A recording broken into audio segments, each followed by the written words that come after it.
Hello and welcome guys, आप सबका स्वागत है हमारे यूट्यूब चैनल में, भोजपुरी एक्सटी यूट्यूब चैनल में। अगर आप सब इस चैनल को सब्सक्राइब नहीं किए हैं तो प्लीज़ सब्सक्राइब कर ले, ताकि भोजपुरी से रिलेटेड न्यूज सबसे पहले आप सबको देखने को मिलेगा। आज हम बात करने वाले ट्रेंडिंग स्टार खेसारी लाल यादव का एक और महा रिकॉर्ड के बारे में इस वीडियो में बात करेंगे।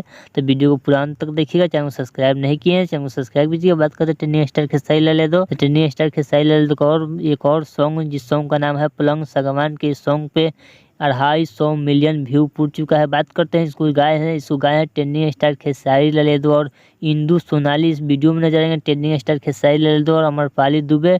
इसको लिखे हैं सुमित सिंह। इसमें म्यूजिक है छोटे बाबा का।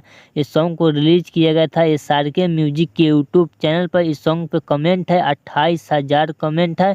बात करते हैं इस पे लाइक, तो इस पे लाइक है 1.5 मिलियन। अगर आप सब अभी तक इस सॉन्ग को नहीं सुने हैं पलंग सागवान के, तो जाकर सुन सकते हैं SRK म्यूजिक के यूट्यूब चैनल पर। चलिए, अगर आपको यह वीडियो अच्छा लगा, ट्रेंडिंग स्टार खेसारी लाल यादव को फैन है, प्लीज चैनल सब्सक्राइब कीजिए, वीडियो को लाइक कीजिए, ताकि भोजपुरी से रिलेटेड न्यूज सबसे पहले देखने को मिल जाएगा। चलिए मिलते हैं न्यू अपडेट के साथ। Okay bye.